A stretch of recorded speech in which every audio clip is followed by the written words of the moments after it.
Is there anyone online? If you're interested in making any public comments for items not on the agenda, please raise your hand and we'll loop you in.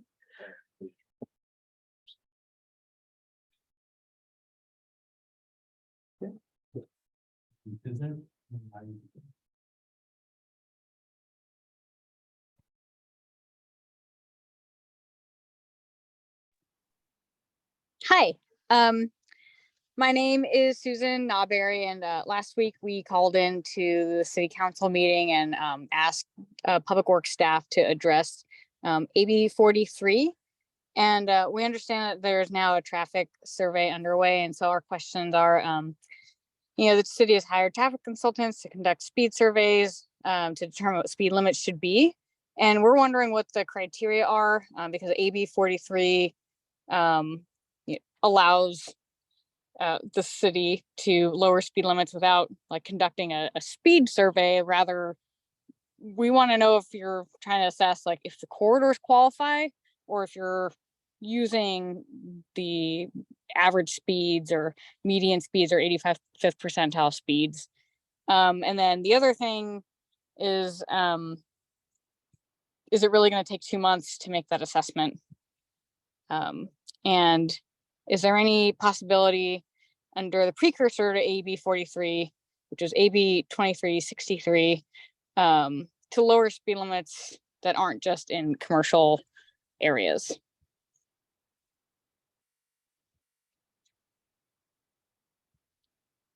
Thanks.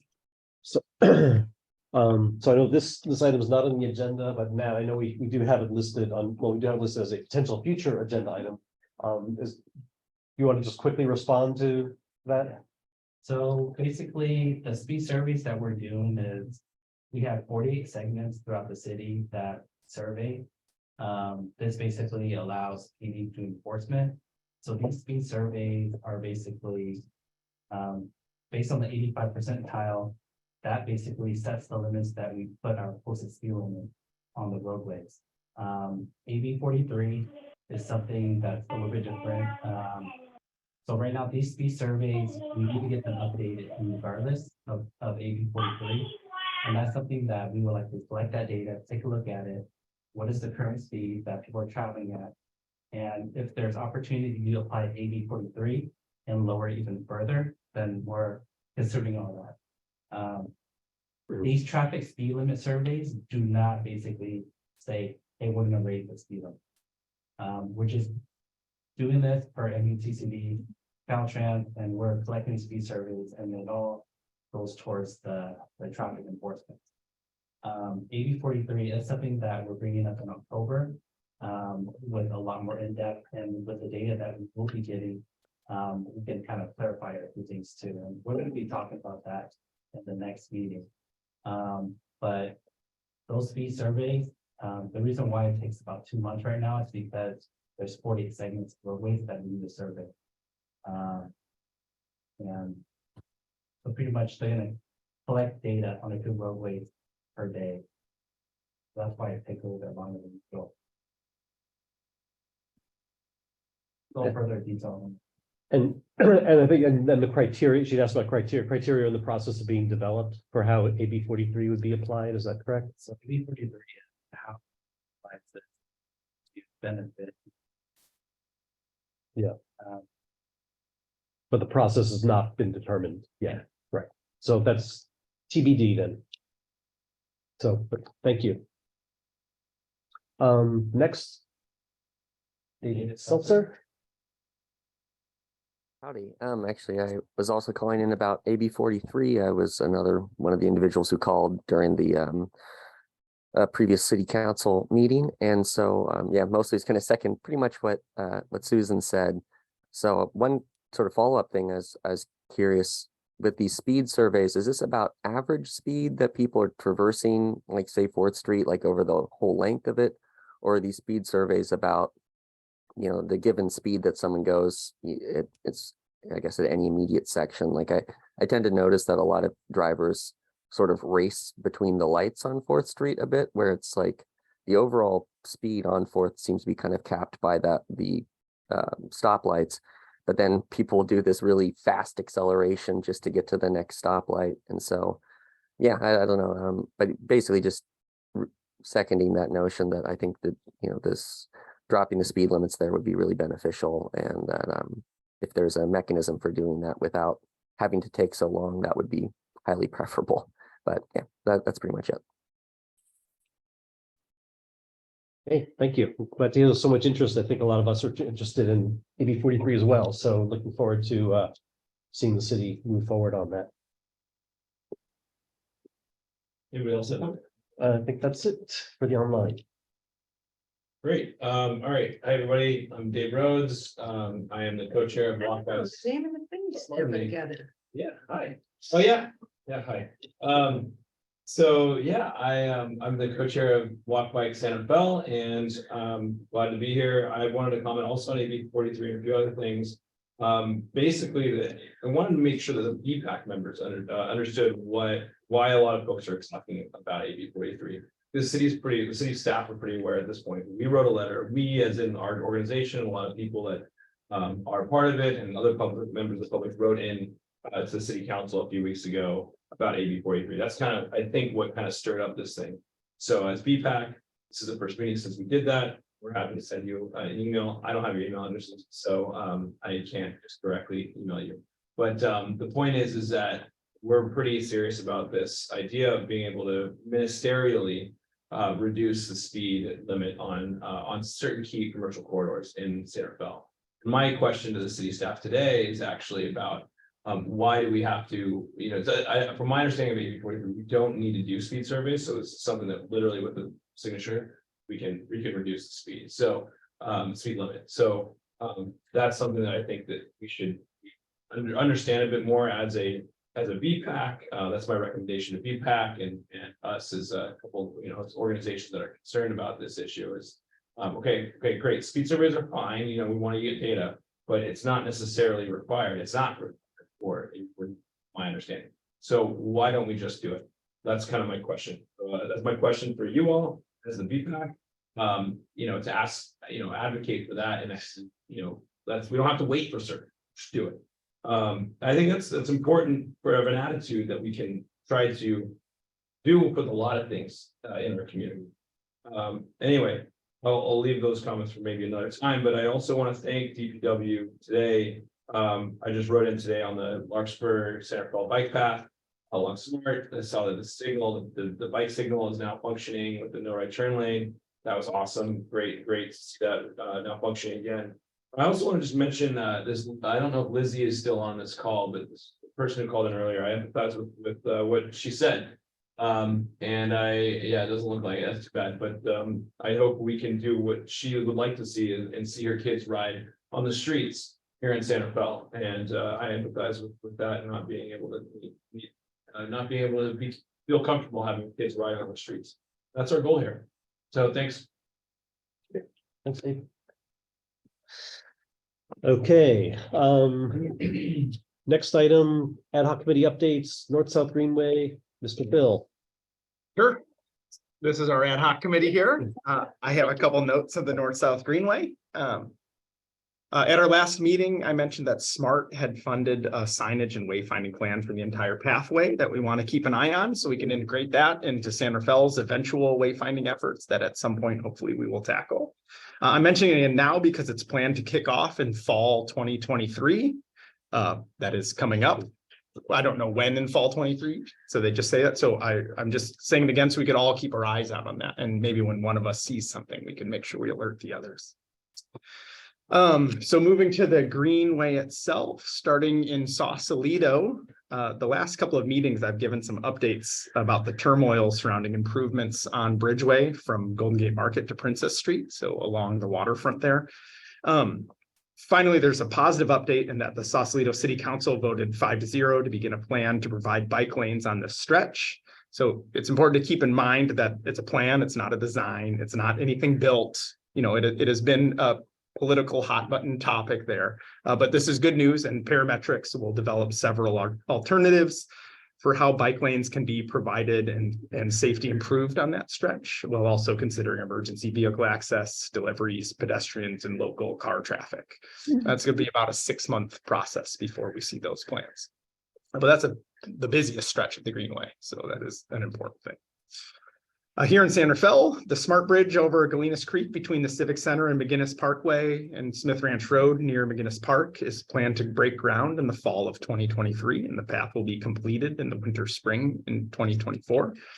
Personally, I was happy to see a Marin IJ article about that too, and so I think that's a really exciting update and something that we've needed. So good job to us. Updates from the Novato section of the pathway, which, as many know, is near and dear to my heart. There's now a 100-foot bike path to get around the landslide on Redwood Boulevard. That was opened on July 21st. I've ridden it a number of times since then. It's very basic and simple, but with 4 months, they can get that done. I'm glad that was done after the 4 months because it required a very difficult 17-mile detour to get around it. So that is great news. And it's great news that it's finally was open and rideable for being closed so long. Now, I'll bring you back down to earth because unfortunately the path is completely closed and severed once again, just 3 miles further to the north. This was closed after 9 days of the path being open. It is, there's now work being done along San Antonio Creek at the 101 undercrossing at the border of Marin and Sonoma counties. This closure is Monday through Friday only. It is open on the weekends, and that work will be done in September. So it's now another more than month that the North-South Greenway is closed with no real reasonable alternative. I mean, they give you another alternative, but again, it's on unimproved roads with no shoulder, with no safety enhancements, et cetera, et cetera. I wrote it this morning. And those are my North-South Greenway updates. Great. Thank you. Next we have some updates from city staff on several projects. So I'm going to turn it over to Net. Oh, I'm sorry.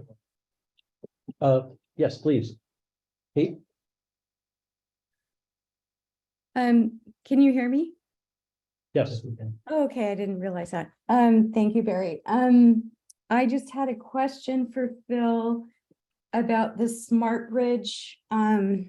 I have seen 2 conceptual drawings. One was the smart path was going on the north side of the railroad tracks along that upland area. And then on another conceptual design, I saw it go across the marsh. And I was just wondering where, if you could tell me where I would find the design that's about to be constructed.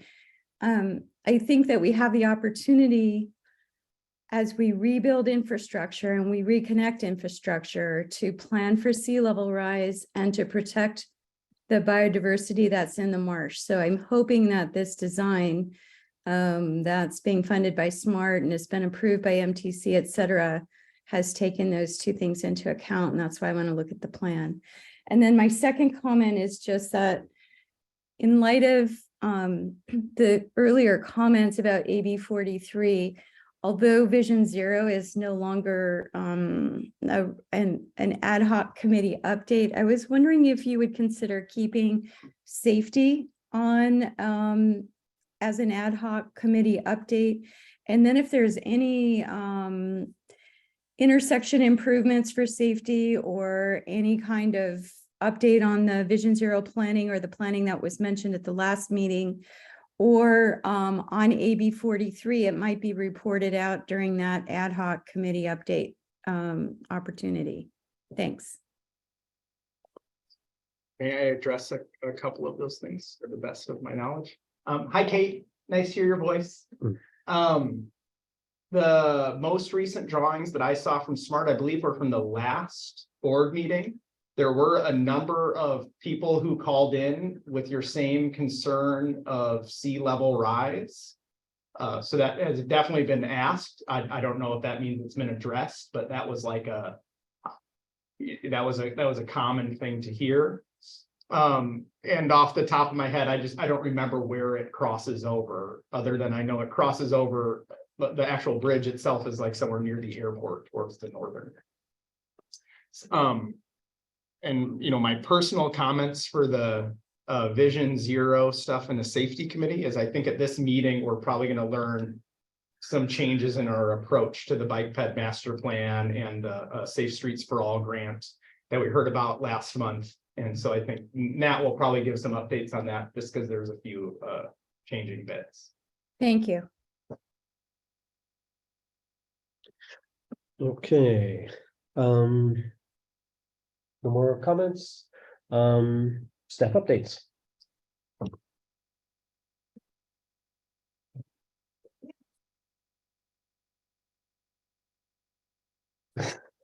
That's been there like the whole time. Yeah.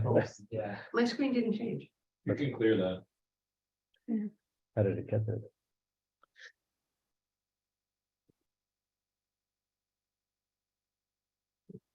It says somebody's notes.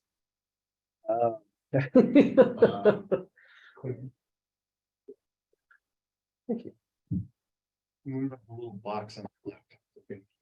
Yeah, I can minimize that Yeah. on There we go. And the right, yeah. the Zoom is not showing your presentation right now, Nat, on Lori's iPad. Oh, that's. Share some- Oh, now we got the crew here. Right now it's working. Okay.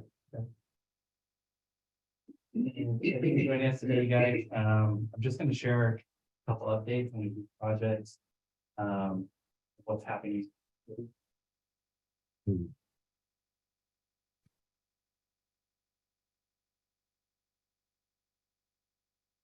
So today, we're gonna talk a little bit about a few of the capital improvements program projects that are occurring. Provide a little something on the bicycle and pedestrian master plan update. Discuss a little bit about some changes things that we're gonna implement for City Council School, with education and outreach and events. So this Third Street project, rehabilitation project, has been going on for quite a while. I know we received a lot of requests for updates as to when we're going to be wrapping up construction.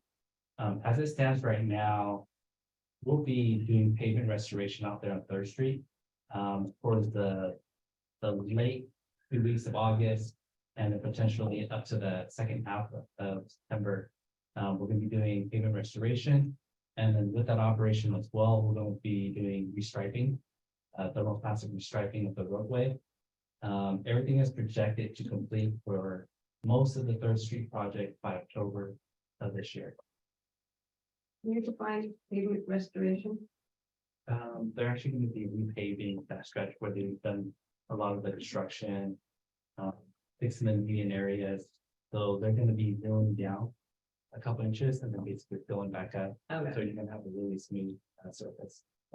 And once that's completed, we'll put thermoplastic over it with all the lines and crosswalks. Once that is completed, the thermal striking company is gonna actually head over and start the East Street two-way conversion. So depending on their activities and when we can get to this, it could happen late in September. So we will be able to basically have thermal striping down, uncover the traffic signal head that we have out there, and then completing construction for changing B Street into two-way conversion should happen sometime in October.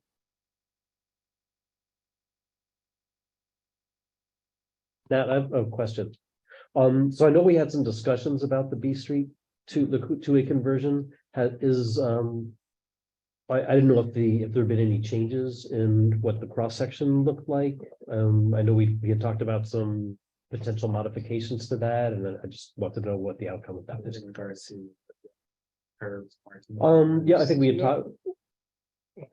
Generally in concern with pedestrian improvements on B Street as our pedestrian priority corridor, right? And so like the idea that I think at least me and other members of this committee didn't want to just see restriping and have a whole huge wide lane full of parking with 780 parking spots on either side and garages, and wanted some pedestrian enhancements and things in that area. So the plan is, as of right now, this restriping turning into a two-way street, I believe is pretty much just a phase one. So once this is done, we can look into other improvements in the future. of maybe potentially moving those parking. And then adding, more of the bicycle pedestrian to it. As of right now, it hasn't started that process yet. So nothing, just nothing now and then we in the future. Okay. Bummer. Have you let any of the businesses know about this yet? Because last time I checked with all of them, the only one that knew was the furniture store. We haven't received any other additional comments. You wouldn't receive any comments if they don't know that it's happening. I spoke Right, to, there's no I spoke public to, comment. I spoke to Rebel Roost Restaurant and the shelter or Saint. They knew, wait, they knew because I went there and, Location I'm is glad better sent. my neighbors on board. okay. Yes. Last time I had asked, What do you mean? There's a public comment. Yeah, the public has to yield at times. yes, but the public has to know about it, to know that they can make. The chair yields time to the public and during public comment. Oh, you're talking for me to, okay, I understand. I'll raise my hand. Would you rather have all questions at the end or questions on each topic that comes up? Each topic's If we go back one to Third Street, when that is getting done, we have the wonderful bike path where it narrows down to Second and Third. That bike path is not complete. No, I think the plans called for it to go further down on both directions eventually. And what is the status of that? second, fourth. Sorry, where, I mean, so yeah, so on one end would be Second and Fourth, and the other end, I think was gonna go down to Shaver. I think was Or it just Shaver or a- to First? I don't remember where it was extended. Well, to the first is other end. parallel, but Oh, I mean, Marquard or whatever the road Yeah, is yeah, called, yeah. where it turn, yeah, where First Um, turns out. Hmm. It was one of those streets, but it doesn't go to either of them right now. So I don't know where that, I want to know where that phase is there. Okay. We should figure out, I should look on a map and figure out. Make sure I could tell you. Thought the plans went like, we're gonna extend it another 2 blocks down to Shaver. So right now that street. What do you call it, I Miramar? think it's Miramar. Yeah, okay. So right now it doesn't get all the way to Miramar. Right. And it just pops you out on Second Street like halfway through a block. And I thought it was gonna go like the Miramar Hayes and then Hayes to Shaver. Maybe I have that wrong, but anyway, it's gonna complete the loop. Right now it doesn't complete it on either side. And so, I mean, by October 2023, I'd love it. And I know we had some interim solutions that it wasn't maybe gonna go all the way down to Marquard for Second and Fourth, but like right now it only goes to east. And I thought initially it was gonna go to West Street, those 2 short streets. You're nodding like I'm making some sense, hopefully. And so just the length of that, I think, is pretty important because right now it's an awesome facility that you still can't really, I mean, it's helpful and I'm glad it's there. And it seems like easier bits to solve on either end. They're just not solved. And I'd love it. So in October, but Let me touch bases with the project manager and I'll get this answer. Okay, is that so, because there is a, there is information about the project posted on the website, right? So maybe we could just, when you find that out, can you just post the plan on there and that way, we could, yeah, that's great. yeah, that would be good. My final comment just with Third Street Rehabilitation Project is I've been getting the weekly emails of the management of the project and what they're doing. And I'm impressed with whoever's coordinating that. I think has done a good job at communicating through those emails exactly what they're doing, when, where, and why. I've never seen that for another project. And this is the big project. I know people are getting upset because they feel like it's gone on forever, but to me, it's been like really well managed because each email is like, we're gonna do this section at this time in this reason. And it's been pretty great. Philip, but the section. I know him too. Good. I'll have to tell him. Not for real one. Cool. Any further questions on? Sorry, that's it. And do you want public comments at the very end or public comments after each? Just-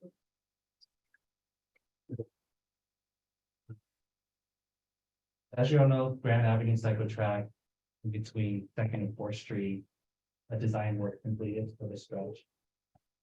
That's going to be installed on the right side, or north side. And or east side. So this project right now is currently set out for bids. Construction contract award projected timeframe is August of this month. And then structure most likely start. Oh, like soon. I'm looking at this plan. The last time I think we saw this plan, we were dealing with the intersection there at Ford. On the north end of the project, the left-hand side of this picture. Point to where, So it was left, we had discussed that, and I don't think I'd seen that final solution yet. is that, Yeah, lines, these two pictures on the screen. okay, that's. With the white lines there, just saying that intersection. Yeah. Okay. When on all the other ones. These are. No, may I speak? Thank you. I don't see your drawings are, it should say against Fourth Street. It says right here. Or street, third street, I think. I know it's hard to read. I can't read. So, I just realized if you But put this- one on top of the other, it's actually the same.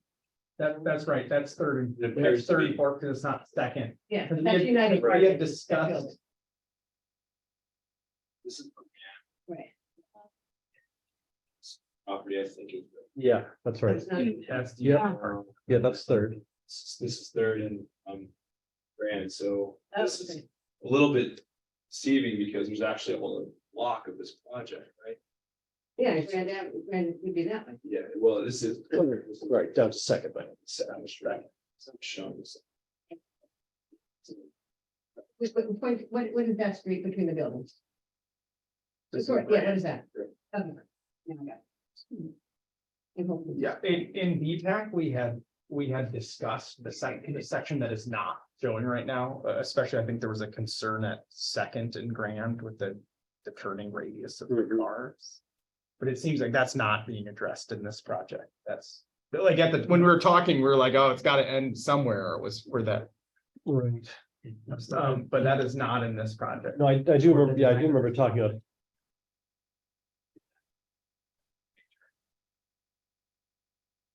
And show you the design. And send it. Yeah, I'd be curious to see that, because we had some concerns of the right-hand turn from Grand on the Second is a big open rolling. You could take that hot if you wanted to, and we were concerned about the crosswalk alignment in that. I think with all the program. Is it part of the whole, is it part of this project or? Right, it's a part of this project. What's shown right here on this street, just for visual, is just And is there a completion date that's set or target time? fall of 2023 would be start construction. There's no completion date, like we're gonna do this in 24 months. That I don't know. That's usually about how long it would take. They would just say spring twenty I know, twenty-four. it doesn't seem like that big of a project, so I'm just kind of curious. When we discuss it, turns out it actually is, because they're realigning a lot of storm drains and stuff. It's like surprisingly expensive. When we looked at this, yeah, this is like a hard one, because they're moving with the sidewalk. And are you considering, the other new thing is you're now showing green sharrows as you continue on Grand towards Fifth? Are those gonna be green thermoplastic in the road sharrows as they're marked here? Okay, cool. That's only northbound, not southbound. And does it continue to Fifth? To Mission? How far down does it go? For the scope of this project, it stops in the fast track right there, which is. So- From Second to Fourth? Yes, that's the whole. Is now the class 4, is class 4, or class 1 pedestrians four. there, yeah, class 4, and then Bike just lane. class 3 on street. Okay. This is an Okay. important connection to get down. Mhm. I think that this will be a novel new intersection, that fourth and the interesting turn markings and stuff will be a experiment. So if I could have the public, I guess it's 2 minutes or so, but I won't take that long. One thing I'm concerned that I don't think this committee has picked up on this plan, and I wish I had when this was presented about a year ago. Is that there's really no good pedestrian way along this Grand Avenue, on the west side of Grand Avenue. There's no sidewalk. And it's really challenging with this parking here for this building. And there's no space in front of that building. I really wish there was a better solution, and I don't know if it's if there's a hard, meaning like hard construction solution or paint or what, but like, I think if you're walking down Grand, this is feedback for the city. I know you're probably not the project manager, but we need to capture this feedback somehow. Is that, you need to know what you're supposed to do in the relatively safest possible thing to get down Grand if you're walking. Right now, it's a disaster, and it's still gonna be a disaster right here. And I think it's the job of this project and this committee to think about, okay, look, this is an urban street grid. There's, I bet you, I'm really curious. This dotted line here shows probably the roof line, but I really wonder where the property line is of this building. And I wouldn't be surprised as I've seen on Fifth Street, Fifth Ave, is that the city actually owns up to the building. So that parking is controlled potentially. I don't know this, but it could be controlled by the city. So I'd be really curious, like, what can we do here? I'm not saying eliminate parking, but I'm just saying, like, we need to figure out a better way and to show people how to walk safely along this block. It's also a non-functioning store and has been vacant for a while. Is that right? Which store was that? It's CVS, it's Yeah. the old CVS, it's the old Elton Pharmacy. Figure where he was right there. Just go up to the gray. Yeah, right there. That's this. That's attached to the building just below your hand. Additional parking for that building just further to the west, big parking lot. So that parking is being used for who knows what. It's not attached to CVS anymore. Yeah, my recommendation, I'll end it there, around 2 minutes, is for y'all to really think about that, because I think it'd be a shame if we, I know that you're going out to bid and, got the scope all dialed in, right? Construction management, that's a profession, so like, I know how that nightmare that is, but how do you make this right? It's just do a change order, and money we have, but like, we gotta figure something out itself, that west side. Sidewalk, but I'm looking at it on Google Maps right now, and it's like in parking spaces right there. It's along the building and not at the street. So it's not that there's no place. It's a little bit of a jog. There is. Like right at the front of the buildings and the shed. The cars parked between. You could see. Yeah. It's right adjacent. Right. Interesting. Okay. Thanks. Thank you.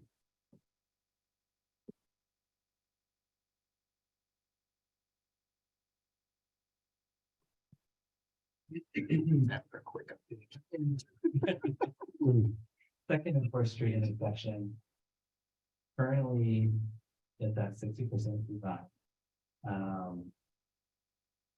They've been working on the movements along West End, Mark Ward, and a couple additional improvements, signal timing, and all that. So currently, as what I know is we're at 6%.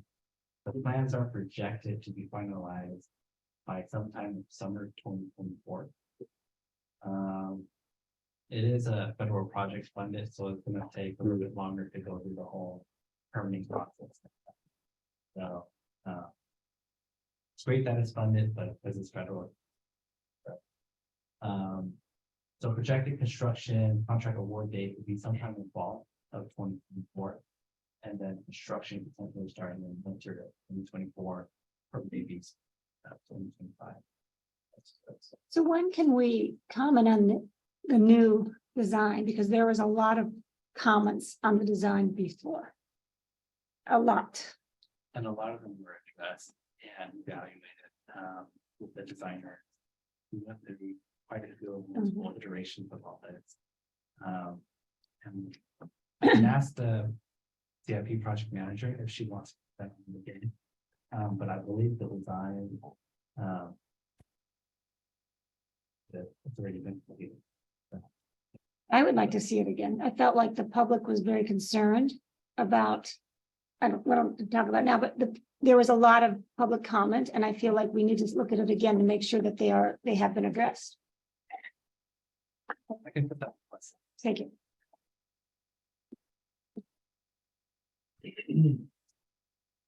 I guess I can make a quick comment.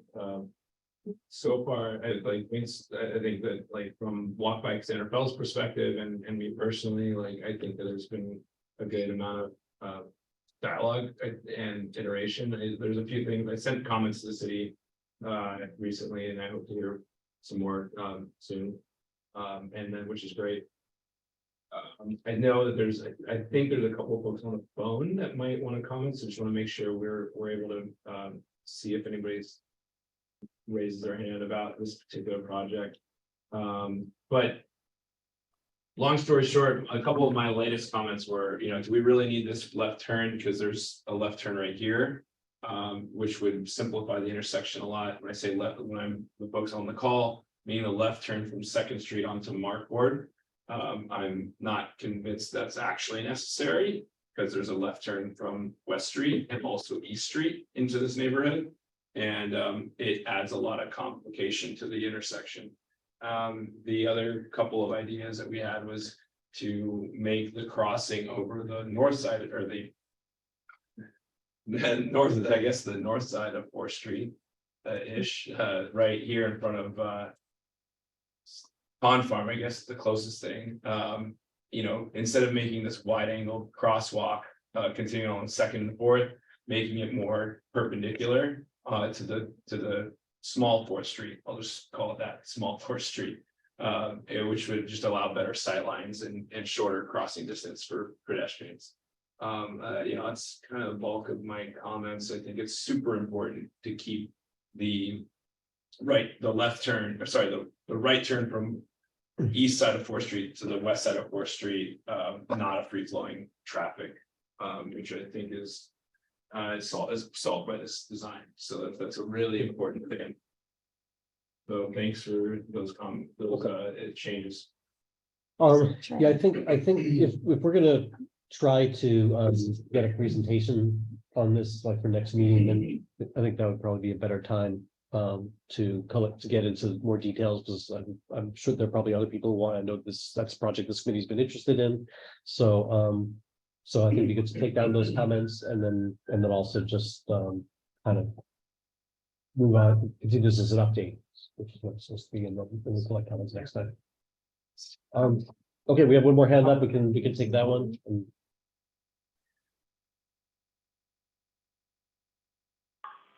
Hi there. This is Trevor. Can you guys hear me? Mm-hmm. Yes. Okay, great. This is Trevor Martins. I'm a owner of Pond Farm Brewing. This is the first time I'm seeing kind of this newest iteration, I guess, repeating a comment from someone else. So I'm just trying to get a feel for, I don't necessarily have any particular comment. I just was trying to get a feel for some of the changes so I could digest this offline. But what's the dark gray? There's like the light gray hatches, and then there's this dark gray that's kind of in front of Ziggy's. The dark gray is the driveways. Are those like the north-south crosswalk goes into this very dark gray, going from West End across 2nd, across 4th. Yeah, are those raised? Like generally raised? I believe this area right here, for this shaded dotted gray areas, it's kind of a plaza. And Gotcha. Okay. this is all concrete, plus the dark shade this is the driveway. This is probably And in the kind of like middle, the middle weight shaded gray would be the paths of travel. Is that what I'm seeing? Then there's the very light shading, which would be greenery or hardscaping or something. Yeah. Okay. Yeah, I guess mirroring kind of like Dave's comment that this does cut off like the free flow of traffic from 4th Street onto Miracle Mile, which is something that's very important to us, and slowing down that traffic and not having it feel like a freeway on-ramp. So that's kind of always been my main concern with this redesign, and I'm glad to see that's still being addressed here. Thanks. Thank you. For this topic, what I can do is, let me bring it back to the team to see if maybe they want to schedule like a special meeting. Okay. Sometime next month, go in further detail on this design and. I think that's kind good. of thoughts on it. There was some, I think we would like that. I think with the amount of feedback we've got Yeah, from the but state on it's- this, we need that to- there couldn't possibly be enough meetings. Feedback that we've had. exactly. So so I think every iteration and change would need to be communicated. Like I've never seen so many comments as we have on this. Yeah. Yeah, On this. so this is an important gateway to the downtown, so. Yeah. That makes sense.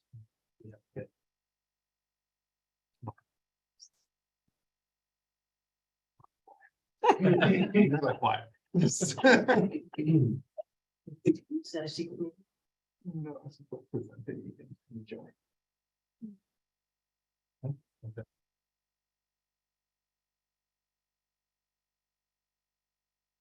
So in regards to the bicycle pedestrian master plan, I think, like kind of cool, so, but, vice chair. Well, I guess before we go into that, I was thinking we can go to the second bullet point you had there, just about, because we had talked last time about the safe routes, the Streets and Roads for All grant. And so just that the city has shifted gears on that, and instead of pursuing funding for the bike master plan through the grant, is going to be funding it separately. So funding has been allocated for that. And so now we're just going to regroup a little bit. Phil has put together kind of a status report on a lot of the things that were identified in the bike pedestrian master plan, and just to kind of assess what kind of progress we have made, and where things are, and just to kind of get the ball rolling as far as thinking about what the scope would be for the update, and what we want to see happen when this goes forward. Okay, are you able to pull up the Google Doc that we had? And I can introduce a little bit about what I did with Barry and Matt's help here too. Perfect. So if you look at our 2018 master plan that we have, the last thing that they have in the very back of it is this, I think they call it tracking milestones or something. And so what it does is it lists out sort of 19 goals and strategies on the way to implementing our plan. And it gives us timelines for when we can do that. So in this document, I just sort of replicated this so I could color code it and do it again in Google Docs. But basically it says on the left is all these things that we should do. Some are based on safety, some are based on universal design. I don't know that we really need to go into the details, like this very high level, and say what we should have done to get that accomplished, what they recommend we do by 2020, what they recommend we do by 2022, what we recommend we do by 2024, et cetera. And so when the 2018 plan did this, the goal is to keep us accountable and to keep us on a timeline. And so I was just thought with the new plan coming, we have a good plan already. It's time to assess what we should do in this plan. Also, part of this plan, the 2018 tracking milestones, says that we need to be keeping city council up to date and meeting with them and presenting to city council. And so we have not done that. So that is one of the things we have failed on, and I could get through what we've done well and what we failed on. And so with the committee's blessing, if I were to say my hope, and we could decide what we want to do, but my hope is we would take this analysis, we would then present a letter to the city similar to this one that I wrote, and send it on behalf of BPAC. This is the draft. Yeah, this is a draft, and we could decide how much more we want to go. And sort of to communicate our findings, to give them this and then communicate our findings. So broad scope, I could do this really quick. There's 19 strategies to implement our plan. We are on track. We are where we should be with 6 out of those 19. We have made some progress, but not completed 4 out of 19. I think we're pretty general and we're pretty generous in saying that we have made some progress. Some has been very little progress, but some progress on 4 out of 19. And then we have not addressed 9 out of 19. So overall, we've done less than half of what we should say that our plan, but what we should have done. You know, we're halfway there. So to me, that's not a great status report. Now, I wrote this letter, you know, and I think the thing that I would like to do is sort of communicate the urgency to city council and to everyone. Is like, you know, this is what we said we're going to do, and frankly, we haven't done it. Now, I think this letter tries to put a positive spin on it, because the second page of this, which you don't even need to click on, is looking at our capital improvement projects that we've done over that time, which is a really impressive list. You know, these 19 things are not the same magnitude, not the same importance of the projects, but we have not addressed. And some of the hardest things to do are these huge projects. And honestly, Public Works has done a great job, in my opinion, has done a great job and has gotten a lot of those things done. And so in some ways we're succeeding, and in some ways we're quite far behind. And so I took a stab at this letter, and Barry looked at this also with me. This was our subcommittee we formed a couple times ago. And so what I hope the letter does is communicate this and what we think. And, you know, my goal is to say, you know, we're supposed to track the results. Here's where we are. We've done about half of them. We've done some good things. We have a lot more to go. That's sort of the thrust. We can talk about individual things if they want. You know, Nat has given feedback. You know, people have looked at this. So I think it's certainly very close to being totally up to date. We certainly could send that out. And then I guess what I'd like to do is just sort of like have the committee's blessing to send this letter to City Council on the behalf of BPAC. And that would be our progress update. And we're supposed to do this progress update every either year or 2 years. And I think we should make this a regular thing. I think it's every 2 years we send well, actually look at what the plan says. And we should do a progress update. And I think the best way to do that, in my point of view, is to do this letter and send it to them. I don't know that we need to have a meeting or present it at City Council, but I'm open to ideas. Out of the goals we haven't met, is it because are they all still necessary? Is it because the city hasn't had time? Just curious why certain goals weren't met, or do we over ambitious on putting it in the plan? I have my take. I could let Nat address that too. There's been a lot of turnover in city staff. There's just sort of been turmoil and things get deprioritized. They've also prioritized really important stuff. And some of these other ones are pretty easy things to do. There just hasn't been staff to address them yet. In terms of what I think is necessary, nearly all of it is still quite relevant in my opinion. Maybe some very small things.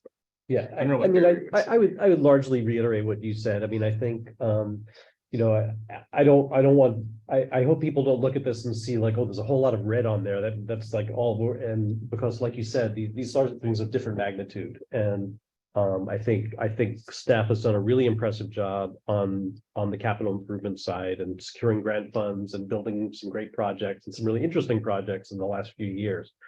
But there are other things like, you know, we've talked extensively about Vision Zero that has, you know, fallen by the wayside for a number of reasons.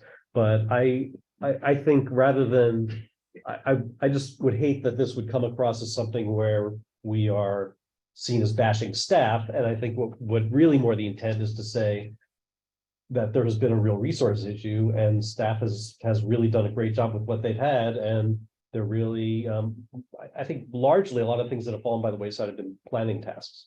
And, you know, the engineering, the design, the construction, that stuff has, you know, really done well.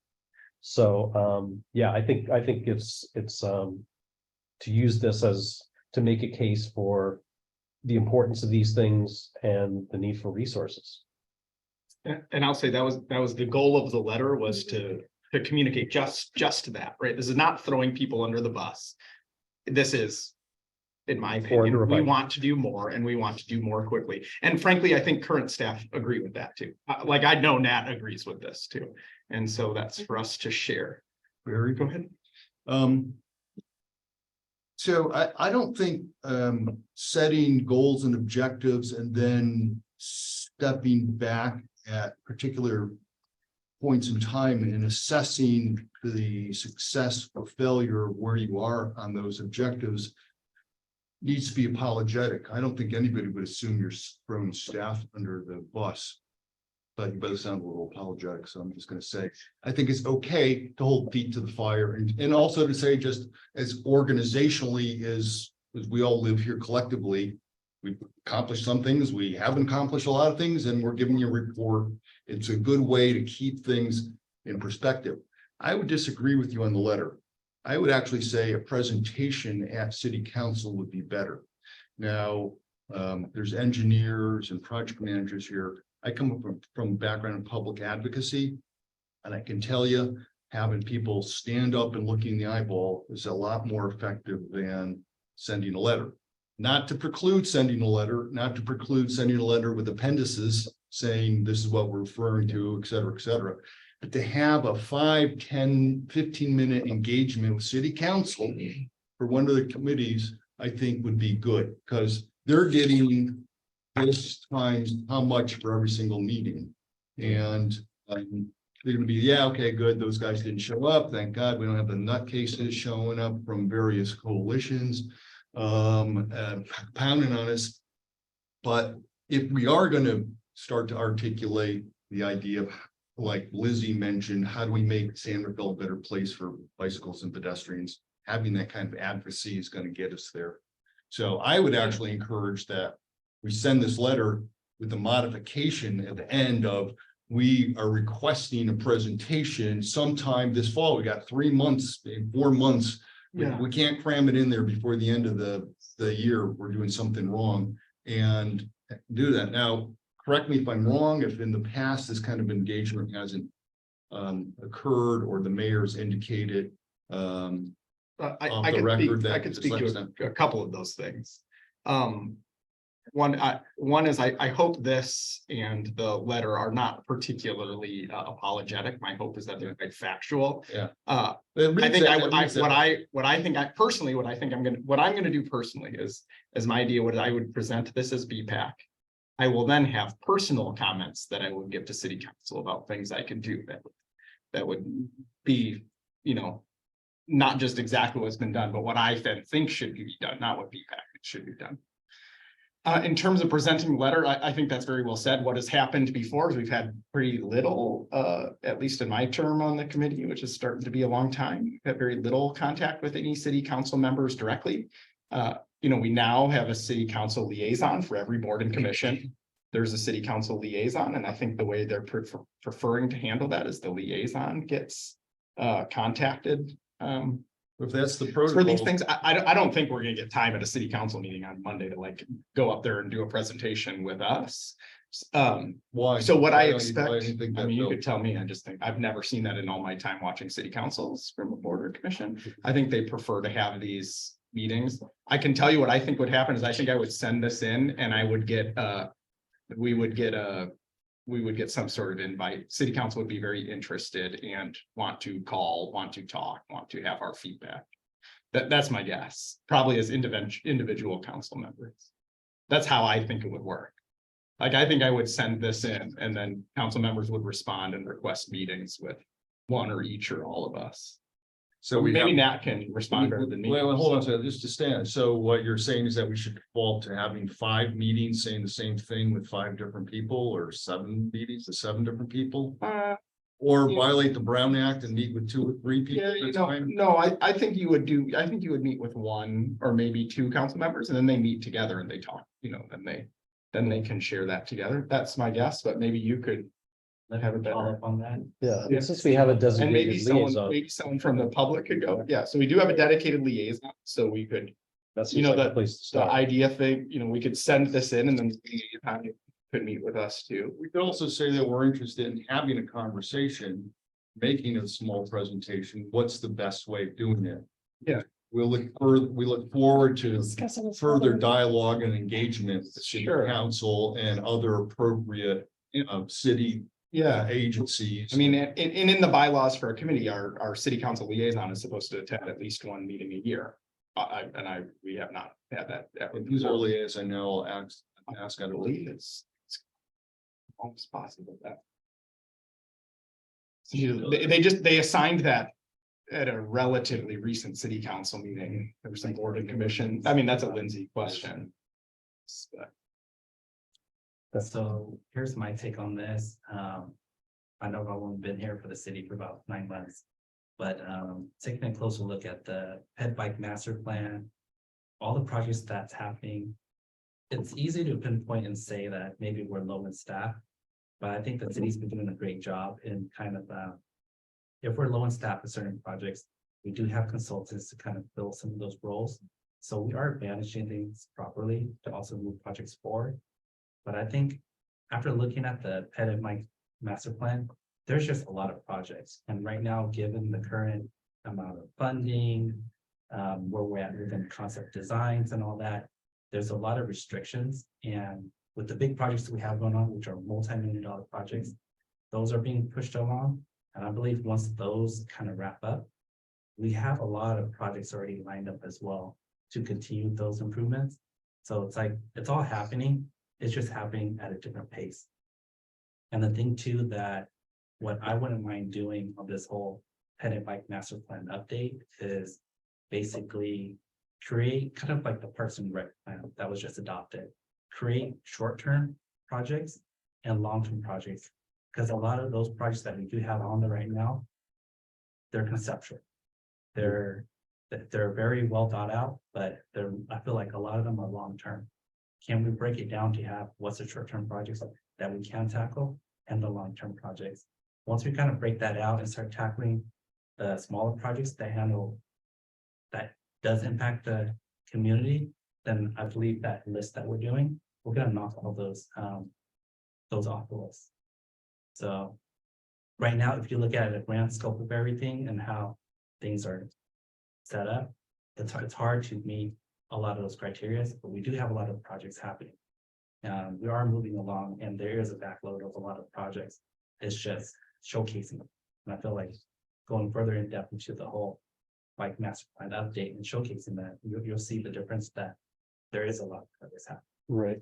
Well, I think, I think projects is really where staff has shined a lot in the last few years. I mean, you just the things you went over now, you think about 3rd Street and what's happening at, 2nd and 4th and Grand. And I mean, it's just all, a lot of, really important things have been happening.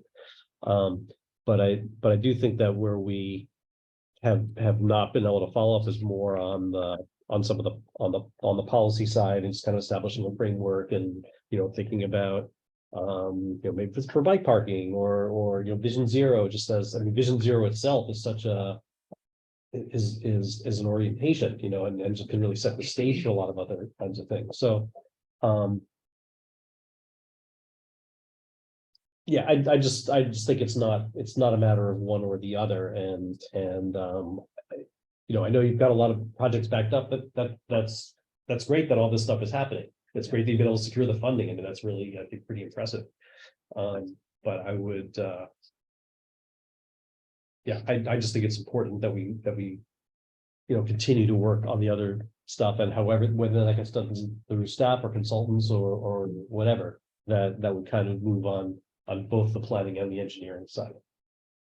I think for this immediate tracking progress, we as a committee need to come to a place where we figure out how this is going to be presented. Right. So we'll need to vote and agree on that. Maybe we could take some, I see there's some hands raised. Maybe we could take some public comment and because maybe they could help us. We can figure out how this, I just see Patrick's hand there and he's probably done this before. So Really? You think? let's see. So maybe we could see, and then, but I think that's like our task is to figure out, do we send this letter? Do we send this letter and request for a meeting? Do we not send a letter? And so we should, maybe you can call. Sure. Patrick, would you like to speak? Yes. Can you hear me now? Yes. Good evening. I really want to compliment you guys. I've had the fortunate opportunity to watch the Centerville BPAC for over 20 years. And I really think you guys are taking it to some new places. And I don't think you should let the history be the constraint for the opportunities that are at hand.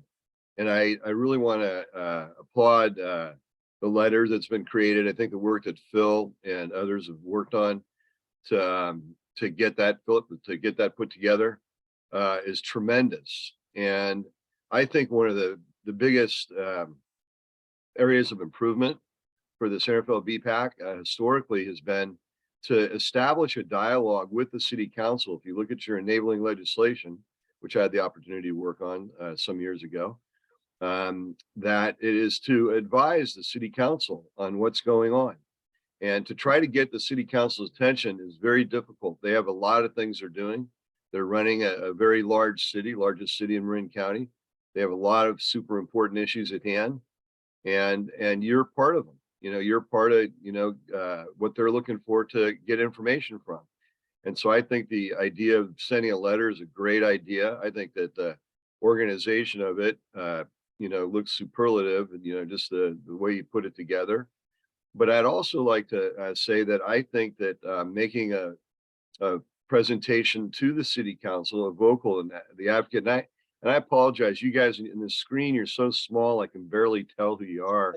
I want to magnify it so I can see who's who, but the gentleman in the back in the red shirt who wants to advocate, it was the advocate who says he wants to speak to the city council. I really encourage you to listen to that. I think that if you take that letter and then you guys decide what are the 3 key points you want to bring across? I think, one of them is how great that's the BPAC and that the city staff have been working together and the things that have been accomplished. I think people like hearing good news first, it's that's great news. And then there's areas for improvement.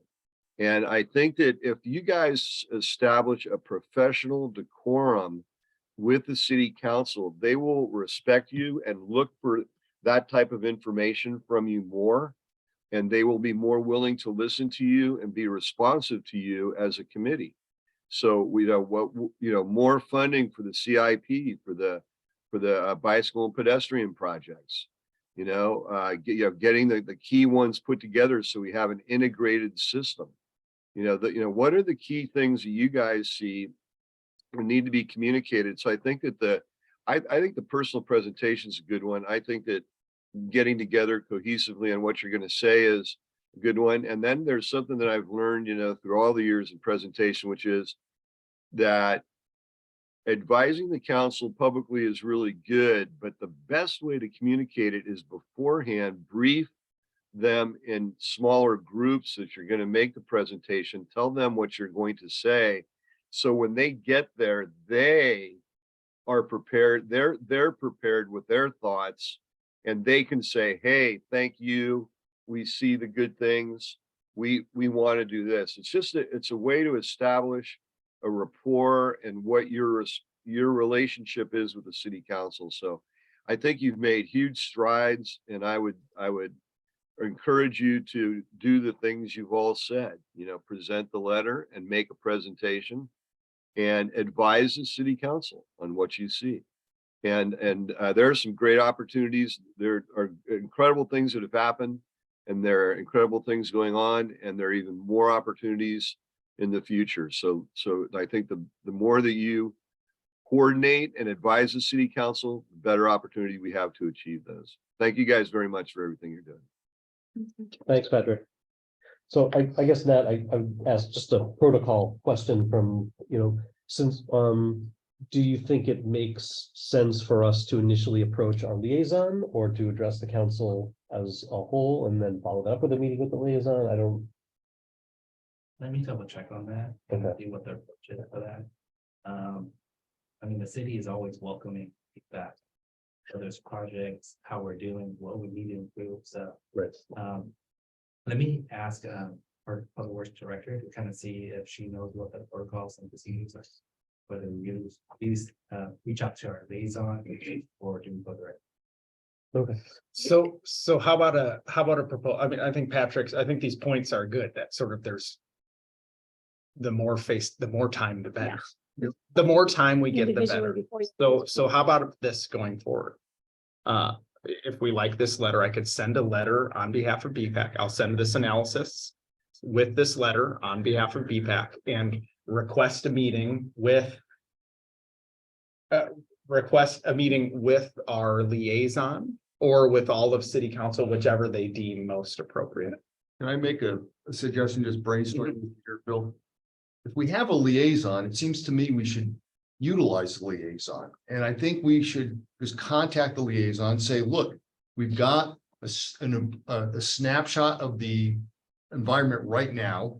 And it's just to kind of take stock of what's been going on, what objectives we hit, which ones we haven't.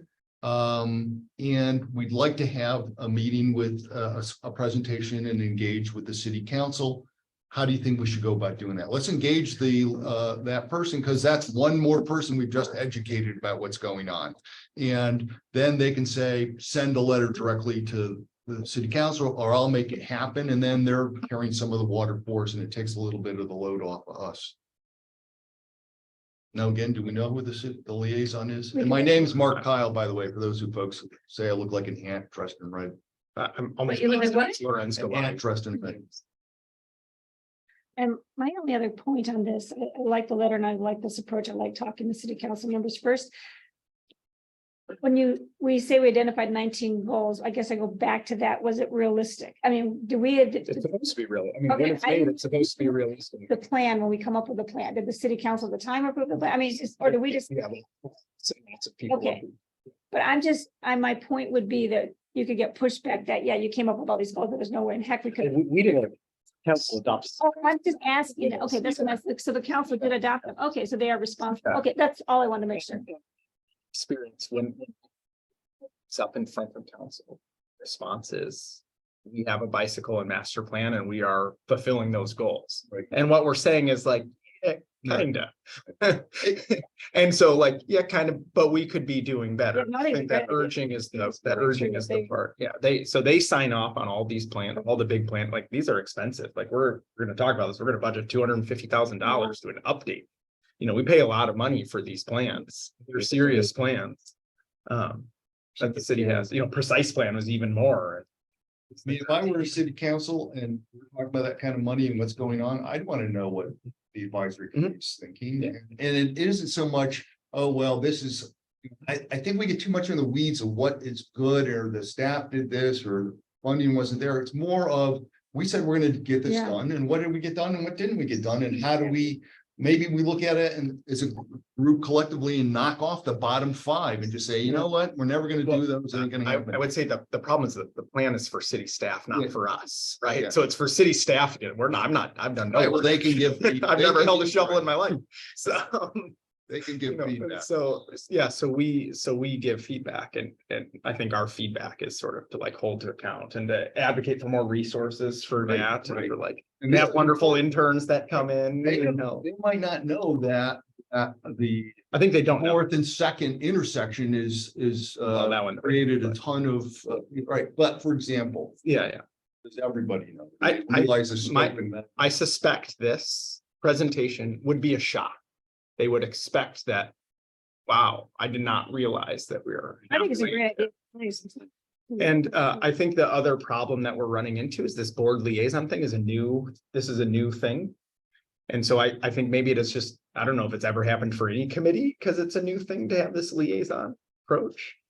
I don't know if the planning commission, as far as I know, this hasn't happened yet, so it's sort of uncharted territory, how we use those. My advice would be not to use staff on that, would be to use chair and vice chair to reach out to the liaison. That keeps them out of the middle of any potential political stuff. Yeah. And we can say, hey, we've got some stuff we want to do. We want to do in tandem with you, and we want to make a presentation. The whole committee would like to show up and talk about it. Well, Standing and behind you maybe guys. maybe that's the initial, we as a subcommittee, as a non-Brown Act violating subcommittee, could just follow up with the liaison, say, hey, we'd like to meet, introduce ourselves, tell you a little bit about what we're doing, and provide an overview, because council's authorized the money for the bike plan update. I mean, that they have acknowledged that it's a priority, but it doesn't mean they really have a full sense of where things are at and what the priorities are. So just to establish. So you're saying establish a subcommittee, and our subcommittee will send this and reach out to the liaison and ask. So we'd like to meet with them individually and just to introduce, establish a relationship. Do a motion to form a subcommittee. What, do we need to do that, or can it just be the chair and vice chair? Which could be the subcommittee. That could be the subcommittee. That tends to be your subcommittee. I mean, what we would have to do is, I mean, you would say that you sort of agreed generally Right. to the points in this letter. That's what we would sort of, So that we could be saying it on behalf. I think we've agreed on. Right, yeah. So I'll take maybe a public comment for this Yeah. section. I think I mean, I well, so I actually 100%. As far as I can tell, I can 100% agree with what you're saying. I think that this a letter, it could, in my experience, committee likely ought to vote on a letter that's an official, document statement saying like, okay, this is what the committee's recommendation is. We send that out, it's signed off by the official communication from the committee to the council. This is and then my suggestion would be, yes, the liaison, go ahead and have the meeting liaison. A couple of you do that, maybe the chair and vice chair, that sounds appropriate. I also think that the letter saying something around, we'd like to present this to you in the appropriate manner, whether that be in front of city council, public meeting of city council, or whatever the right venue is, I think is appropriate, like to the points that have already been made. So I strongly agree with that and encourage you to do that. I also think that we don't need to distract staff with, oh, okay, what have other committees done? Oh, well, what's the protocol? Like April and Nat and everybody have like a gazillion things to worry about, trying to keep the stormwater drains, working and the roads paved and stuff like that. So I think that this is a committee and more of a political question than a I totally agree. We should not be afraid to talk to our city council Yeah. members. And frankly, every time we've had, it's been positive. Like we haven't gone on a limb, out on a limb and written letters. And recently we did, sort of like at the end of Kate Powers' tenure, we did for the first time sent letters out and all of a sudden things happened quickly. Yeah. So I do think that is a good strategy, and so that's why I like just go I mean, straight to the. Like, that's why I think we should send this letter. Why I would say we should send this letter straight to the council and request a meeting. Add that in the bottom. Yeah, so I would move that we adopt this letter with the modification that we want to engage some kind of dialogue with the city council, whether it's a presentation of 5 minutes, one-on-one, and we'll be talking with our city council liaison in the near future. That kind of a modification, I could sign off on this letter. Okay. And then it goes to the whole city council along with your attachments, and we give the liaison a heads up. Mhm. If this letter is going in the mail tomorrow, or we're pressing the send button tomorrow,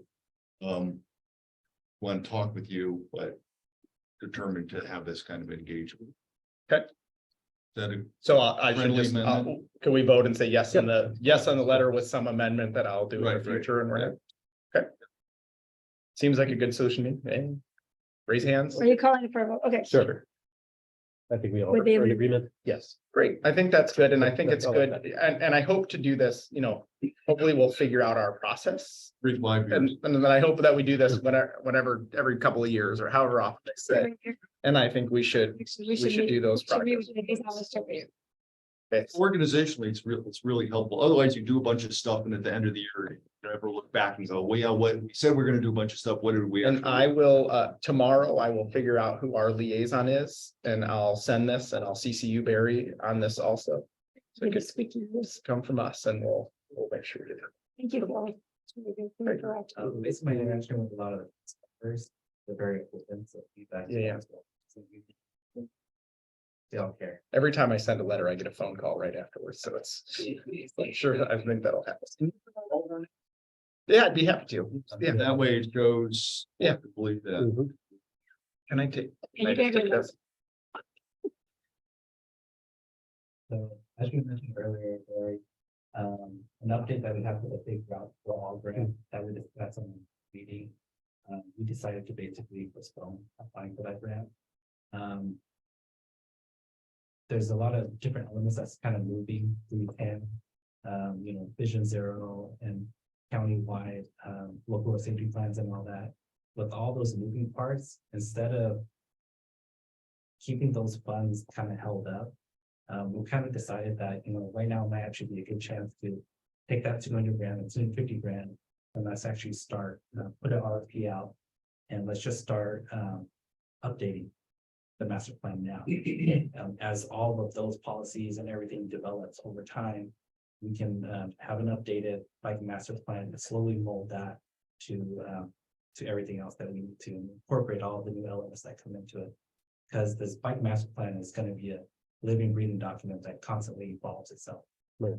So we're constantly going to be improving it. So why not take this opportunity now to start updating it, get new policies in place, start breaking out projects to what can we tackle, so that we can knock out a lot more of the checklist items. So And just for people who may not have been involved in the last discussion, I mean, the proposed grant for the Safe Streets and Roads for All would have been sort of a combination of Vision Zero and a bike and ped master plan update. So the Vision Zero part, I mean, there would be certainly some safety elements in there, and I think us would support moving that up, or maybe not a full scale Vision Zero plan the way that would have been. But I would say a big positive is that if we were going to go that route, if we got funded at all, it'd probably be at least a year before we see any money. So this does put us more on the fast track. and the different part about the application is it's gonna occur annually, so we can always take an opportunity to implement that application next year. And by that time, we'll have a better game plan and make sure everything lines up before we want. What I would like to ask is in regards to working on the RFP and then also updates to the bike master plan, can we start a subcommittee? And if there's two personnel who's willing to volunteer to be a part of that. How long does it go on for? I don't have all the timeframes set. Do you have a general time frame for when you'd like to issue the RFP? Gonna take about give us a couple of weeks to get the RFP together, make sure it lines up, and we'll most likely submit it out. Oh, wow. Okay, I didn't realize it was that fast. He's on it. Wait, so you're looking for a subcommittee to contribute to something that's gonna be finished in a month? So to have someone join us, once we put the RFP out, we select the consultant. We will also have a committee that, so in line with, So is that something that's needed now or in October? we can hold off until October. I'm just thinking there's how many members not here? I think Well, that's so what is is. and so we're just missing Mark Solomon. Yeah.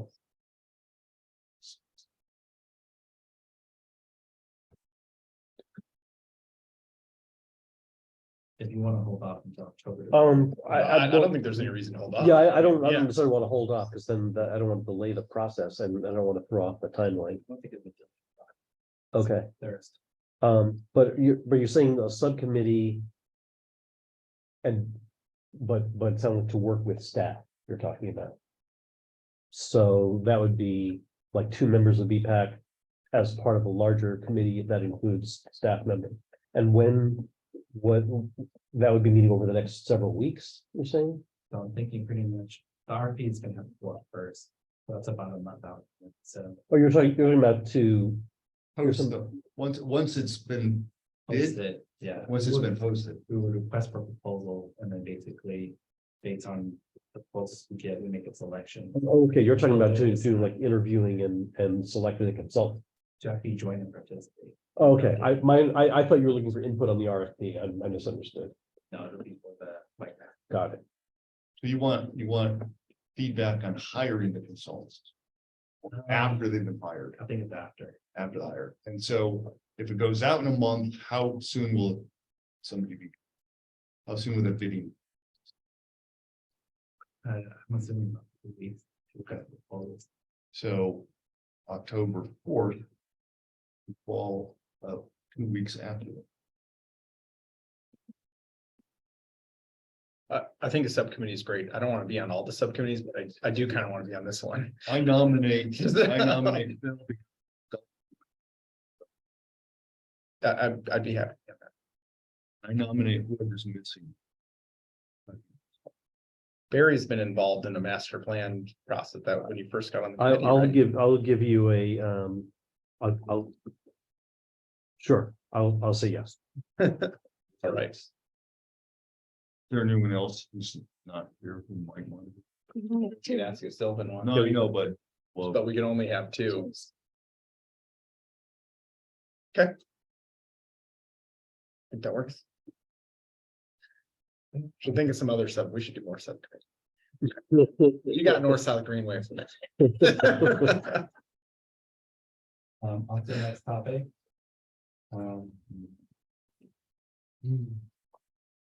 So safe routes to school. As of right now, we are coordinating with transportation authority. They're doing a lot of the conceptual design studies for safe routes to school. DPW would actually like to take a different approach as well, kind of contribute to the whole study. And one of it would actually be to conduct drone surveys. So- What surveys? Wrong. Drone. Oh, okay. So basically, you fly a drone out. The battery life about 15 minutes. You would have an aerial view of traffic flows. What kind of regulations are people breaking? Movements, patterns. You actually see a lot more of the unsafe zones that need to be addressed. Right now, a lot of the audits are being performed, being out there. What can you observe while you're standing there on the sidewalk and walking through these corridors? But what I've noticed and done in the previous past from a previous city was drone surveys. It gives you a big picture aerial view of how traffic's flowing, the danger zones, cars that shouldn't be occurring. And just from a 15-minute video, you can pinpoint easily 30 items that need to be addressed compared to the 4 that you just saw today. So our goal is to actually start this or in the next few months, once we get everything lined up and purchased and do the traffic study using a drone at all the schools in the area for pickup and drop off and kind of compile a list of what type of improvement or issues we do have, and then start formulating a game plan on how we can address those say that. So when when you capture this footage, so now you have 15 minutes of footage and it's you looking at it and just being like, oh, that looks not good. That looks not good. Is there what's the cutoff or solution? How do we get from that to solutions? Or you're just we're just thinking about it, but not like, okay, we saw 3 bikes nearly get hit. We're for sure got to do something here. Or is it? Well, we already have collision data and all that stuff. That's what we're hearing. But the whole purpose would be let's gather like an area view. What's going on? Understand how Compile people. a list of of items that we could improve.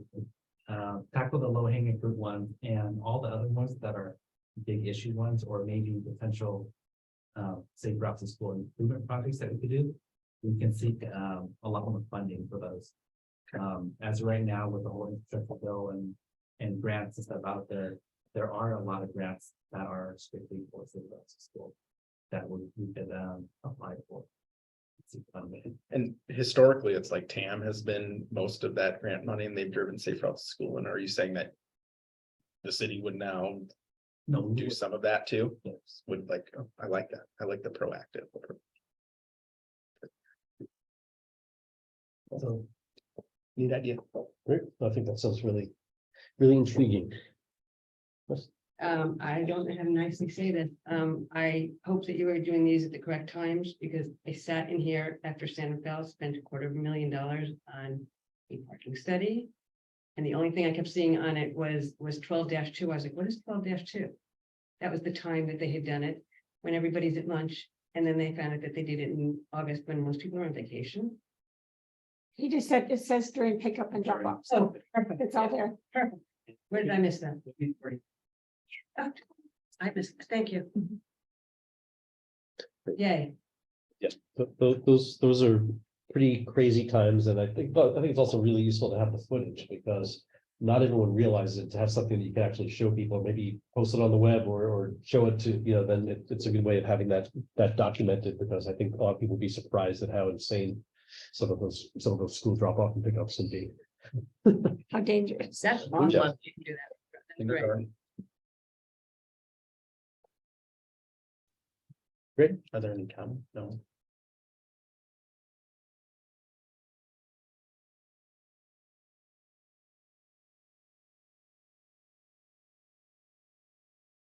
One big update that we plan on doing. When it comes to traffic engineering, we have the three, engineering, education.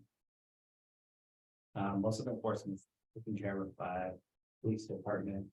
And parts of our public works. But two other factors that we're trying to do is all these engineering projects. And one element that I feel like we can improve a lot more is education. We've taken a closer look at our webpage, and we feel like we can update that further, provide different elements of safety improvement. And with that, we'll kind of visit the webpage, see what safety factors and things that the city's working on, and then try to educate people. You know, the consensus of what people think right now is after the pandemic, a lot of people forgot. Everyone's speeding. It's a little bit chaotic out there. If you go from city to city, I'll say the same thing. So I think by educating, promoting, showing information out there, for people to reconsider, kind of evaluate. So updating the web page is something we're focused on. And then we're reaching out to the school districts to kind of see what we survey. Can we improve their pickup and drop off at school? Create apps and all that. See if there's any way for the city to contribute to making things a lot safer. So education is something we're definitely going to focus on over the next 2 years.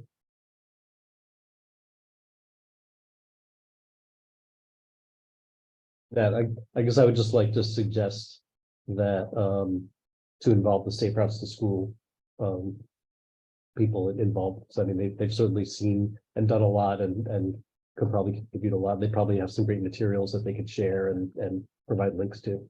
And this is going to be a collaboration between touching base with the PAM and agencies too. Maybe even Caltrans as well. What do they have that we can share? And another thing is outreach and events. There's a lot of events that happen downtown, dining and lights, downtown block parties, movie nights. And what I always say is traffic engineers can only see so much of what happens out in the field. And a big component of what we do here that we don't see is from residents. So we're basically open to also hearing feedback on what's happening, what can we improve. Are there certain factors in areas that we haven't considered at all? So we plan on opening up some surveys, some forums, do more outreach and kind of to see and engage. What does the public want? What are the issues that the more information you have with them. And that's something that's kind of jives into the together center bit concept that we do have here in the city. It's more like working with the community to make things better. So we'll be doing a lot of outreach for. Then you're talking about transportation across the board, right? You're not talking about just like in Penn type. Yeah. Do you have places where people can actually write, or are they only your choices that you're gonna have, which I seem to find No, quite a. we're gonna have QR codes and flyers. No, but what I mean is when people reply to this, generally you give like A, B, C, D, or E. No, this will be put feedback into it as well. Great. The selections and it's gonna be a well thought out service.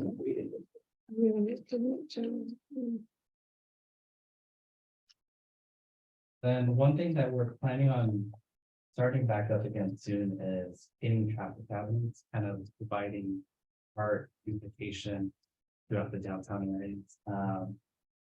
So we did have a program in the past where we had artists basically put out their designs and get selected. So just like how you see different cities out there, Bay Area, Oakland, we're gonna start that process again to bring art back to some of the features that we have in downtown. especially with the traffic pattern. Great. Okay. And that is all I have to. Thank you. Excellent presentation. Thank you. But a lot of updates and a lot of things that are beyond updates, but all good stuff. Is there anyone from the public who would like to make any comments?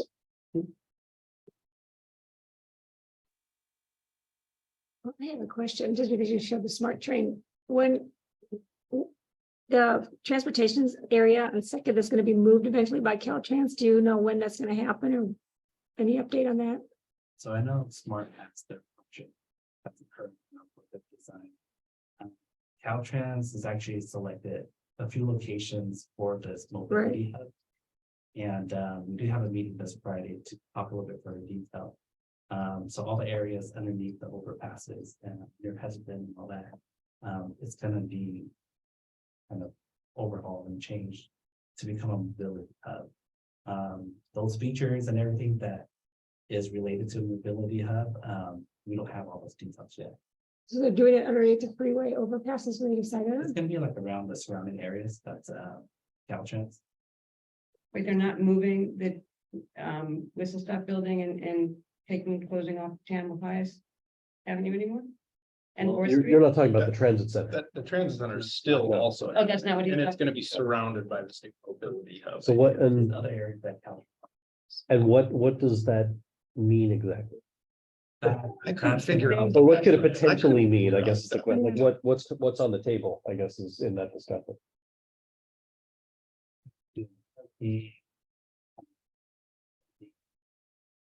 Okay, so more things to kind of support the transit center, is that the idea? Yeah, okay, is that something, so you're having a meeting with Caltrans? Okay, and then, I assume there's gonna be a public outreach process coming up? Okay. So this is the very first meeting that we- Okay, so that'll be something that maybe could come back here. Yeah, I don't know if October would be too soon, or maybe that would be a good time to go to.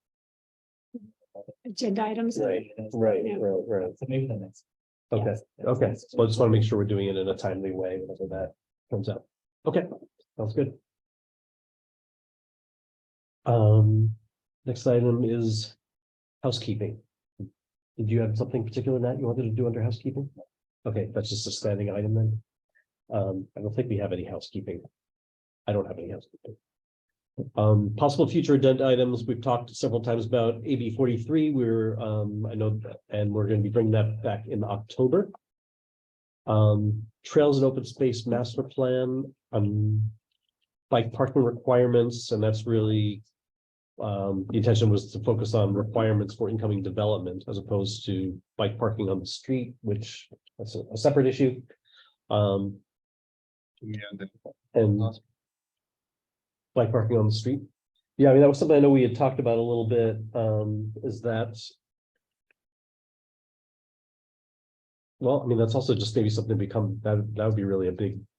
Did you have something specific you want to talk about, or is that, I'm just thinking No, I'm as just part of the thinking- bike ped master plan? Yeah, Uh, yes, thinking of it as, how do we articulate goals that we want to see accomplished through the master plan? Having some So there's a- dialogue on one of those. Yeah, so the city has a 2017 or 18 traffic and wayfinding study that did a big bike plan and recommended a bunch of bike parking stuff, some of which has been done, some of which I think you're continuing to work on. So I mean, there I are, mean, that's starting to be an oldish Yeah. plan, but that'll have to get updated sometime, and I think it would be natural for that to be part of the bike and ped master plan if they would add a parking component. I think that's something. So does that mean not have a dialogue? Section. well, that's the starting point. The Yeah, starting I point is think what that would we be the essentially starting did. point. Yeah, I mean, like these. And I think if we actually wanted to address it, we'd do like some subcommittee and go walk the streets and figure out what like parking is needed, but I don't know that a committee meeting would help get that done. I don't know. What do you think?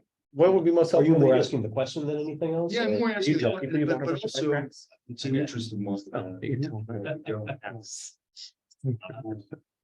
Right. or not yet. That's in the wraps. Yeah.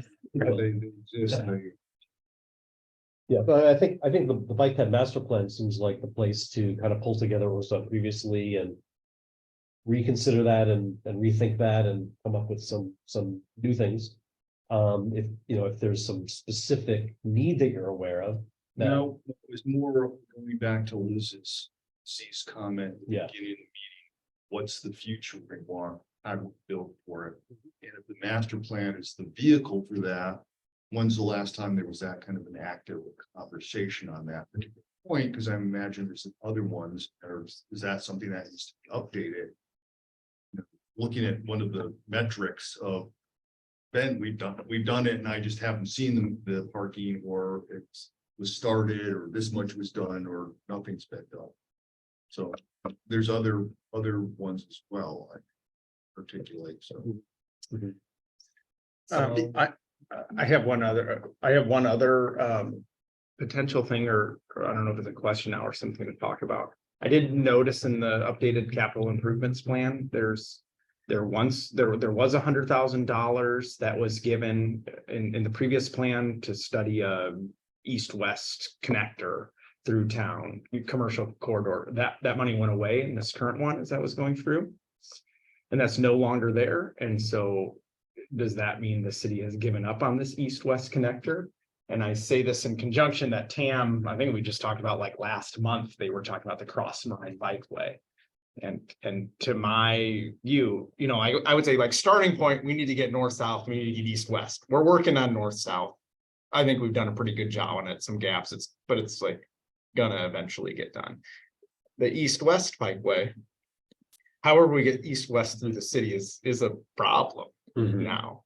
And we have like a huge gap being filled with this Third Street project. And so I was surprised, to me, seeing that $100,000 go away, to me, seems like we're deprioritizing it in a time when I would say that's like maybe number one priority was to get through town. And so I don't know what, if you could give any context to why that projected money had gone away.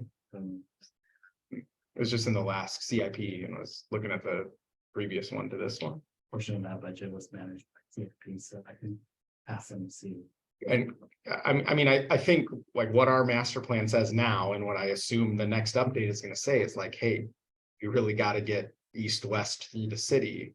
And so I'm just very surprised to me, losing money means that's deprioritized for some whatever reason. I hadn't heard anything with it. And we had discussed a commercial connector is talked about all the time in the precise plan for downtown. I think for that, they're thinking about 4th or 5th. There's the Cross Marin Bikeway, which they're always talking about, like basically linking the Mahone Creek path to what we've got going on in 3rd Street, like sort of getting through Albert Park and Gerstle Park, which is a mess now, and it includes a potential illegal turn. So is that, oh yeah, maybe there should be a public. And so, yeah, I mean, I don't know, that has to be an agenda item. I just want to know why that money went away and what, and I would want it to not go away. Okay. You're itching to say something. No,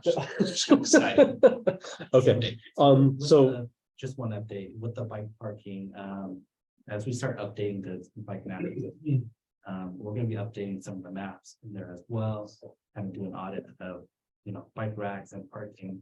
But in the process right now, we're getting close to install at least 20 bike racks in the downtown area. So we've heard the feedback and comments over the last few months. We dedicate some funding to that. So we're gonna actually be adding additional ones downtown. When you say 20 racks, you mean 20 individual U racks? Okay, so you want to pick 2 bags. Yeah. But these are the places that they're going to take over.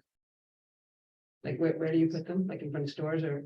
Yeah, there will be like the downtown location areas that we're gonna erect a lot of those up. There is a map, still need to kind of do an audit of what's out there. And then we'll start selecting, kind of spread them. Gotcha. So are you going to be doing an audit just of what racks are in place, but also, are you also going to document usage of the existing racks? Well, can you just do that? Well, I mean, since you're already doing inventory, just say like, oh, there's 2 bikes there. It would just be to see which ones are getting the heaviest use.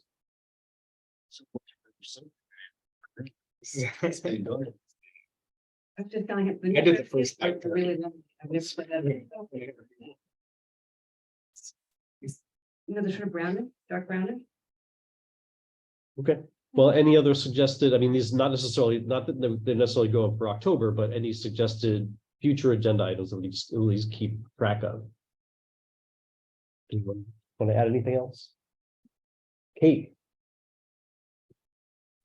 I just wanted to say before you adjourn, I so much appreciate the work that the level of detail and the level of participation. I mean, I just think that the BPAC is getting better and better in terms of the amount of effort that you guys put into looking at not only the projects, but the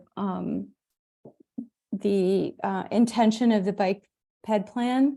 I really appreciate also Walk Bike Marin's advocacy and also that level of participation, and also the other advocates that are the participants. I feel it feels more and more like this is a community effort to get safe and connected bicycle and pedestrian access throughout the city of San Rafael. So I just wanted to state my appreciation for the work that's being done. Thank you. Thanks. Okay. Well, all right. And being that we are now done, we shall adjourn the meeting. Next meeting scheduled for October 4th. October 4th. So thanks, everyone. Appreciate your participation.